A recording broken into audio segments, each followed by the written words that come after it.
Olá pessoal, vamos dar continuidade à nossa análise de resposta aí de sistemas lineares, né? Vendo aí a operação de convolução. Nós vimos num vídeo anterior que um sistema linear apresenta uma função de resposta ao impulso. Nós vimos como essa função é determinada. E quando a entrada do sistema é colocada um sinal x de t, nós temos na sua saída um sinal y de t, que é dado pela convolução do sinal de entrada com a sua função de resposta ao impulso. Essa é a operação de convolução que nós estamos estudando.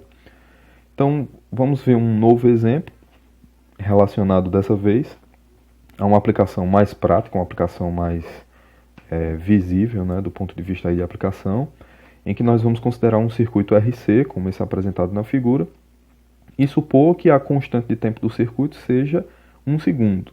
O produto de R por C dá 1 segundo. Determinando a tensão no capacitor como a tensão de saída, Y de T, tá? Resultante a partir de uma tensão de entrada que é dada pela exponencial de menos 3T, multiplicada aqui por esse retângulo, né, U de T menos U de T menos 2.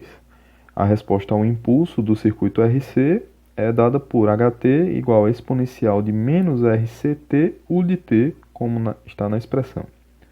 Então, nós vamos fazer a análise considerando o x de t e o h de t dados, né? Independente de ser um circuito RC, nós temos já as duas funções. A função h de t é obtida a partir da análise de um circuito RC série, no caso, né? Em corrente alternada. Então, isso é a análise de circuitos em corrente alternada.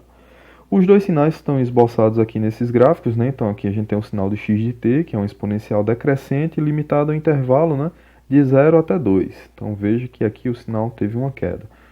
A função h de t, de forma distinta, né, é uma função que também é uma exponencial decrescente, mas ela só está limitada a partir do zero. Então até infinito ela existe, até t igual a infinito, né? Tecnicamente falando, matematicamente falando, aliás, ela existe. Então, só lembrando, a convolução é dada, né, pela definição, pela integral de x de tal vezes h de t menos tal de tal, em que foram feitas novamente, né, eu lembro a vocês que foram trocadas as variáveis e depois aplicado um deslocamento e uma reflexão na função h. Então é exatamente o que a gente vai fazer, né? As funções têm suas variáveis, né, no caso a sua variável independente, que é o t, trocada por tal, tá certo? E aqui o h, além de ter a variável trocada por tal, ela sofre um deslocamento de mais tzinho e depois é refletida, né, para ficar o h de t menos tal. Tá? Então, tá aí as duas funções. Graficamente, a gente tem, né, essas duas funções nesse formato. Então, tem a x de tal, que não muda praticamente nada, né, somente a variável em relação à função original, e a função h agora já deslocada e refletida, né? Então, só lembrando, nós temos que agora trabalhar com esse deslocamento, né, no valor de tzinho, que a função h sofre, percorrendo todo o intervalo de possíveis valores de tzinho. Ou seja, a gente tem que percorrer, na verdade, menos infinito a infinito. Mas, é claro, isso fica mais simples, né? Porque, por exemplo, se a gente fizer aqui a varrer, no caso, né, o primeiro caso aí de deslocamento, considerar tzinho menor do que zero, então a gente tem o produto das duas funções também nulo. Um produto nulo resulta numa integral nula e, portanto, o resultado da convolução é nulo, né? Só lembrando, né, o sinal y de t é a convolução entre x e o h de t menos tal. Quer dizer, a convolução entre o x de t e o h de t, né? Só lembrando, o valor da convolução, que é o y, né, o resultado da convolução, é a integral, né, de x de tal vezes h de t menos tal. Portanto, a convolução entre x de t e h de t, né? E nesse caso, de t menor do que zero, resulta em zero. O próximo intervalo a ser considerado é quando o tzinho está entre 0 e 2. Ou seja, essa frente aqui do sinal h de t, né, da função h de t, ela se encontra entre os pontos aí do intervalo de existência da função x de tal. E, portanto, né, a integral pode ser determinada de 0 até tzinho, né, como está expresso aqui na tela, né? Nesse caso, a gente tem o produto de duas exponenciais. No caso exponencial, né, só lembrando aí, o x de t é exponencial de menos 3t e o h é exponencial de menos t. Quando a gente faz, né, a troca de variáveis e faz aí, no caso, o produto de duas exponenciais, aplica-se propriedades de potência, né, ou de potenciação, que nesse caso você repete a base e soma os expoentes, resultando aí na exponencial de menos t menos 2 tal, d tal, que é a variável da integração, que resulta no final em meio da exponencial de menos t menos a exponencial de menos 3t. Tá? Então esse é o nosso resultado. Assim como nós fizemos no caso anterior, né, nós vamos guardando nas telas seguintes o resultado atual. Então esse aqui é o resultado da tela passada e esse resultado nós vamos guardar na tela seguinte, que está aqui. O próximo intervalo a ser analisado é quando t for maior ou igual a 2, ou seja, essa frente aqui do sinal h de t menos tal ultrapassou o intervalo de existência do x de tal.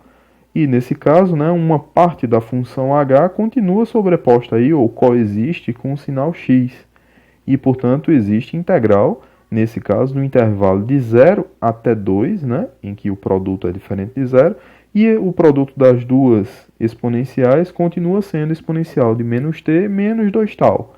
A integral é feita com relação a tal e resulta em meio de 1 menos a exponencial de menos 4 exponencial de menos t.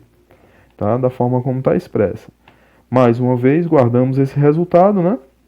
E nesse caso analisamos todas as possibilidades, porque veja que a função h de t, h de t menos tal, ela tem uma existência aí de menos infinito, né? Tal, tendendo para menos infinito até t. Então, nesse caso aqui, a gente pode continuar aumentando esse valor de t, considerando intervalos mais longos, mas a função h ela vai continuar existindo até menos infinito. Então não vai haver nenhuma alteração no resultado da integral, ela vai continuar sempre acontecendo de 0 até 2, que é onde existe, né, o intervalo em que existe a função x de tal. E, portanto, cobrimos todas as possibilidades de intervalos aí de deslocamento t.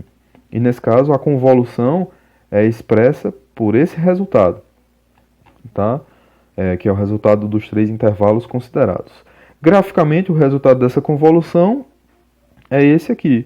Então, nós temos inicialmente, né, esse intervalo de 0 até 2. Veja que a função y ela cresce, né, até que ela tende a chegar num ponto aí ou num valor em que ela se estabiliza. Mas logo em seguida o sinal de entrada ele começa, né, a não contribuir mais positivamente com a carga do capacitor e, portanto, o capacitor passa a descarregar. Só lembrando que a nossa tensão Y é a tensão nos terminais do capacitor, né? Então essa é a expressão, ou na verdade essa é a curva, é o esboço do gráfico da curva, né, ou no caso, né, da carga e descarga de um capacitor, tá? Dando mais aí uma ênfase em relação à aplicação desse sistema, tá? Então veja que a operação de convolução é uma operação importantíssima na análise de sistemas lineares, como é o caso do circuito RC que nós acabamos de analisar. Bom, é isso, né? Espero ter ajudado mais uma vez. Até a próxima. Valeu.